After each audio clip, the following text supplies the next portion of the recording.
What happens at the end of the sale when a customer says, I need to talk to my wife? Now, nothing kills a deal faster than the one-legger objection. So how you handle this is very critical, and understanding why they're saying this is even more critical. Now, obviously with any objection, the first thing you have to do is agree and be understanding. So yeah, I understand, Mr. Customer. I agree. There's a lot of decisions in life that I have to talk to my spouse as well, or that I like to that I like to think about it as well. So tell me, after you explain this to your wife and show her the price and the product, do you feel like this is something that she's gonna be excited about, or do you feel like this is something that she's gonna turn down? And I wanna get one of three answers here. Yes, I definitely think she's gonna be excited about. 2, I have no idea what she'll think. Or 3, I think it's gonna be a no. I don't think she's gonna like it. This helps me gauge and gives me direction on what I wanna do with this customer. No matter what, you have to understand that the lazy spouse close, the spouse does not want to hear the full sales presentation. So you're gonna kill your sale if you come back. If you leave this sale right now, it is dead in the water, because now they have to deal with the sales rep. They have to go through the whole sales presentation. The answer 99% of the time is gonna be a hard no, because now you're coming back. Now you're coming back to present, and they don't want to deal with the salesman. All they want to deal with is the simple nuts and bolts of the sale. What's the product? What's the cost? What are the terms? Yes or no. So understanding the psychology behind the lazy man close, that the lazy spouse doesn't want to deal with the salesman, I have to give this customer the opportunity to give their spouse the nuts and bolts and let them make an easy decision, yes or no. Now we have to be able to give the customer the opportunity to give all of the information to the spouse so that they can make a yes or no decision. That also includes our install time. And so in our industry, we're gonna do this a little different. We have to get the install window. We have to get the tech on the way so that they can tell their spouse, hey honey, here's the price, here's the product, the tech's coming over today, what do you think? Number 1, I'm gonna say, all right, this is what we'll do. I gotta get you all the information so that you can tell your wife, this is the price, this is the product, and this is when they're gonna do the install. I'm not exactly sure when they're doing the install, so let me get that data for you so you can give your wife the full nuts and bolts when you talk to her later today. And so I'll say, what's your name, birthday information? I qualify the customer, I dispatch the technician, and I say, hey, I got good news. So we actually have a tech in the area. He's gonna come do the install right now. So go ahead and grab your phone, call your wife and say, this is the product, this is the price, this is the install time, and get her blessing. And I just wait, and I make them pick up their phone, and I make them make a call. Option 2, when their spouse is a maybe, I'm gonna do the same thing. I'm gonna say, okay, so this is what we're gonna do. I wanna get you all the information, the product, the price, and the install window, so you and your wife can make an educated decision together and try it out. See if you guys like it. Is this your phone? Okay. I'm gonna qualify the customer. Let's get those install windows. Perfect. Hey, I got a tech in the area right now. He's actually gonna come and do this, and then you and your wife can make a 3-day trial together. Is this your phone? Let's give her a call.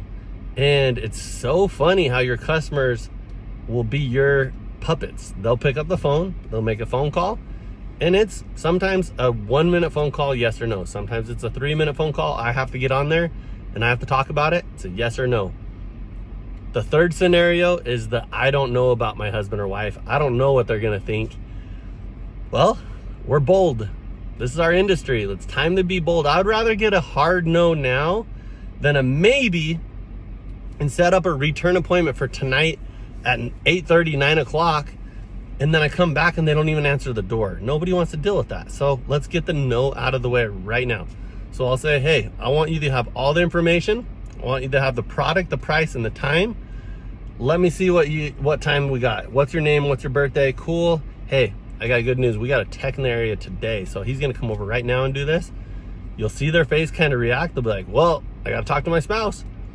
That's okay. Is this your phone? Pick up your phone. Let's call your spouse. Let's see what they say. I promise you it'll be a quick yes or no, because you have all the information. And you just wait. and they pick up their phone. Hey honey, I'm sitting with this guy. He's an alarm guy. It's Vivint. This is the price. This is the product. They're coming today to do the install. And it's a yes or a no, guys. It's not a big deal. If it's a no, move on. If it's a yes, get it in. Let's go. This is how you handle one-leggers. Sometimes we just overcomplicate the sale. The customer has all the information they need. They just need their husband's or wife's blessing. And that's a 10-second conversation. That's a 30-second conversation.